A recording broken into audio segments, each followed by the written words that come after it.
Baik, Bapak Ibu sekalian, untuk mempersingkat waktu, langsung saja saya mengundang Bang Farul Razi, Ketua DPD 1 DPD RI, untuk menyampaikan pemikiran-pemikirannya dan sejauh mana pengawasan yang dilakukan terkait dengan tema yang kita angkat pada siang hari ini. Silakan Bang Farul Razi menyampaikan pemikiran 10-15 menit. Silakan. Baik, terima kasih. Assalamualaikum warahmatullahi wabarakatuh. Yang saya muliakan Presidium, hadir juga Kanda kita, Viva Yoga. Mohon maaf tidak bisa bersama di ruangan Majelis Nasional kami. Kemudian ada Bang Sekjen kita yang juga sudah berada di sana. Saya ingin bergabung dengan moderator kita ini, ya, Bung Lukman dan teman-teman lainnya. Jadi saya ingin mengucapkan terima kasih buat seluruh panitia yang sudah melaksanakan kegiatan ini. Mohon maaf tidak bisa bersama di sana. Namun ada beberapa hal yang ingin kita sampaikan. Tentunya kita berharap kemarin kita sudah hubungi Pak Menteri. Kita harapkan nanti Pak Menteri bisa bergabung di acara ini terkait dengan adanya program pemerintah berkaitan dengan transformasi digital nasional 2021-2024. Ini sangat menarik sekali kalau publik bisa mengetahui sejauh mana program yang dilaksanakan oleh kementerian. Baik, tidak ada masalah, saya lanjutkan saja. Intinya adalah ada kebutuhan, ya, Republik kita ini membutuhkan sebuah program yang sangat besar, yaitu transformasi digital nasional yang sudah dicanangkan tahun 2001-2024. Tentunya ini menjadi sebuah kebutuhan kita bersama agar bagaimana tentunya Republik yang selalu di media sosial, di handphonenya itu selalu menerima tawaran-tawaran atau broadcast-broadcast yang sebenarnya tidak kita inginkan. Nah, ini menunjukkan ada hal kebocoran yang hari ini tanpa kita sadari terpublish. Nah, mungkin kita lupa misalkan pada saat kita sedang mengisi form, ya, atau misalkan kita sudah mengisi berbagai aplikasi-aplikasi pendaftaran yang kita memasukkan nomor HP, identitas kita, NIK kita. Nah, yang menjadi masalah adalah sejauh mana data yang sudah kita berikan itu tidak disalahgunakan oleh pihak-pihak yang memang menggunakan nomor-nomor pribadi kita yang sekarang sudah bisa di hack, ya. Bahkan kami di DPD sering sekali mengalami beberapa anggota DPD yang nomornya itu di cloning gitu. Kemudian dihubungi ke orang lain untuk minta uang dan sebagainya. Bahkan dia bisa masuk kepada sistem perbankan. Tanpa kita sadari, uang kita yang ada di rekening berkurang, kita transfer ke nomor transaksi yang kita tidak tahu. Nah, ini menunjukkan satu praktek yang sudah lazim tanpa kita sadari. Harus segera ada tindakan dari negara. Sejauh mana negara hadir di dalam melindungi perlindungan data-data pribadi. Apalagi saat ini, ya, mohon maaf, ada dua hal yang saat ini menjadi hasil investigasi dan temuan kita. Yang pertama adalah mengenai data perlindungan diri, ya, perlindungan pribadi kita yang ada di website kita. Itu juga data itu sempat tersebar. Ini menunjukkan bahwa Peduli Lindungi saja yang merupakan produk negara ini sangat rentan dimasukkan oleh pihak-pihak yang tidak bertanggung jawab untuk mengambil akses dan sebagainya. Jadi perang hari ini adalah perang informasi dan perang teknologi. Siapa yang menguasai data, dialah yang menguasai dunia hari ini. Itulah filosofi yang kita dapatkan. Begitu pentingnya sebenarnya transformasi digital, namun tidak sebanding dengan persoalan hukum, ya, yang saat ini menurut kita negara sangat melakukan omission, pembiaran, seakan-akan semua baik-baik saja, padahal perlindungan data pribadi ini menjadi penting. Oleh karena itu kami dari DPD RI, ya, dan dukungan dari Majelis Nasional kami untuk terus memperjuangkan agar RUU perlindungan data pribadi ini segera bisa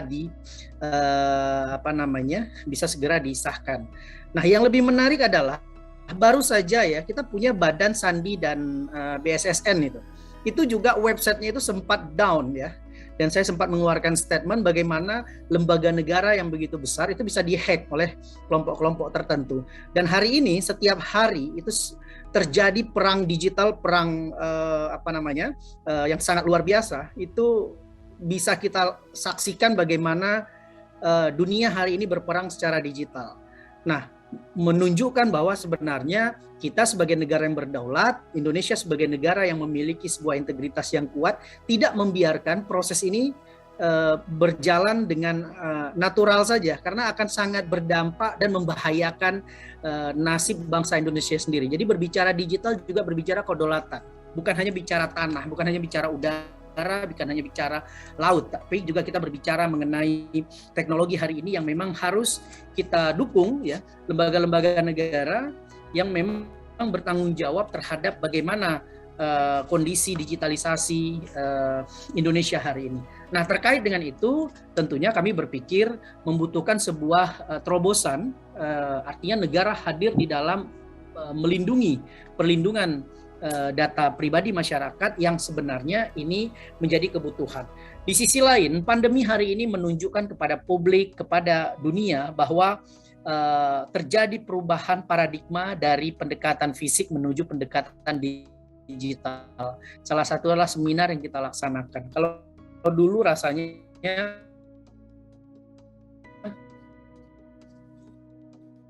seminar secara virtual atau online, ya itu maupun kegiatan-kegiatan lainnya sudah dilaksanakan secara virtual atau secara online. Oleh karena itu, sifat kita merubah attitude kita terhadap cara-cara yang selama ini konvensional kita lakukan bergeser kepada hal-hal yang sifatnya teknologi dan digital. Nah, oleh karena itu yang menarik di sini kami lihat adalah pemerintah sendiri melaksanakan ada 4 sektor strategis di dalam peta digital 2001-2004 yang menjadi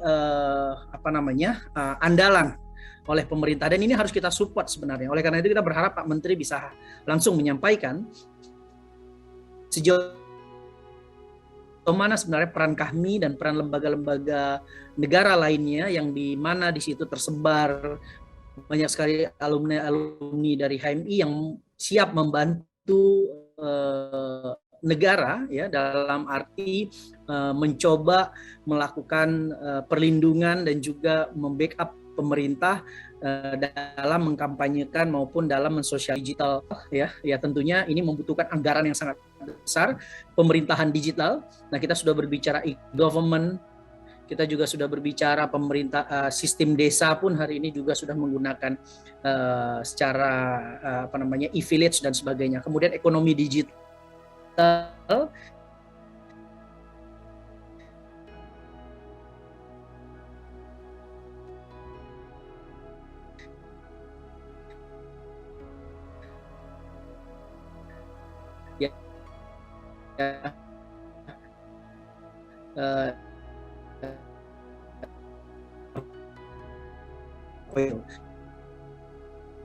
baik, selanjutnya tantangan di dalam percepatan transformasi itu kita sebenarnya memberikan apresiasi kepada Kementerian Informasi dan Komunikasi memiliki program digital talents, ya, melahirkan banyak sumber daya seluruh di dalam mengakomodir permasalahan-permasalahan digital hari ini. Juga tidaknya adalah terkait dengan perlindungan dan keamanan data kependudukan untuk kepentingan pemilu dan pilkada. Jadi tidak setiap pilkada, tidak setiap pemilu datanya itu berubah-ubah. Karena apa? Karena kita tidak memiliki data yang tidak sinkron antara KPU, antara Mendagri, antara Kesbangpol, tidak sama antara kependudukan. Itu terkadang itu selama ini, ya, pengalaman kami selama beberapa kali pemilu dan pilkada, datanya itu selalu berbeda antara satu instansi dengan instansi lain. Oleh karena itu kita butuh satu database kependudukan yang sama, ya, di mana itu bisa dipergunakan untuk pemilu pilkada dan itu sesuai dengan perkembangan jumlah penduduk yang ada di Indonesia. Nah, kemudian yang selanjutnya adalah bagaimana tentunya kita dapat memberikan dukungan terhadap penguatan dan pemerataan pertumbuhan ekonomi digital. Ini penting. Kita sudah tidak menggunakan uang cash lagi, ya, selalu menggunakan sistem digital. Kemudian ekonomi digital juga sangat masif sekali, perputaran uang di Indonesia dan di dunia itu sangat tinggi sekali di dalam transaksi ekonomi digital.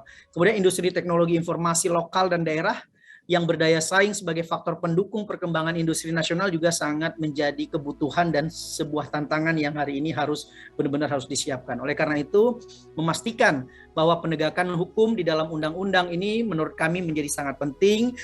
Harus diatur juga bagaimana keadilan di dalam proses dalam nomenklatur undang-undang itu sendiri, dan yang sangat penting adalah sanksi-sanksi ya. Jadi kita tidak membiarkan mereka-mereka yang sengaja menggunakan teknologi untuk melakukan kriminal ya, dan juga melakukan tindakan-tindakan yang melanggar hukum, dan yang terjadi hari ini adalah sanksi-sanksi yang diberikan itu sangat lemah sekali karena memang kita tidak punya dasar hukum yang mampu mengakomodir itu. Oleh karena itu intinya adalah titik krusial dari RU perlindungan data pribadi ini belum disepakati ya. Dan juga perlunya otoritas pengawas perlindungan data pribadi. Jadi akan ada sebuah lembaga baru nantinya, lembaga otoritas perlindungan data pribadi yang kami usulkan, dan tentunya ini akan menjadi sebuah lembaga yang mampu memantau dan menegakkan penegakan hukum perlindungan data pribadi. Baik, sebagai kesimpulan, saya pikir intinya adalah RUU Perlindungan Data Pribadi ini sangat penting. Saya berharap dengan diskusi ini banyak input yang bisa kami dapatkan, dan tentunya kerjasama sinergis antara DPD dan kami serta Kementerian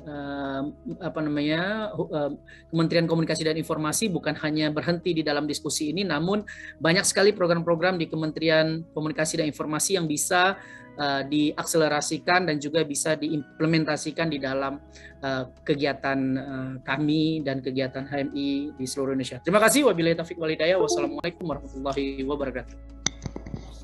Terima kasih Bang Farul Rozi, luar biasa presentasinya.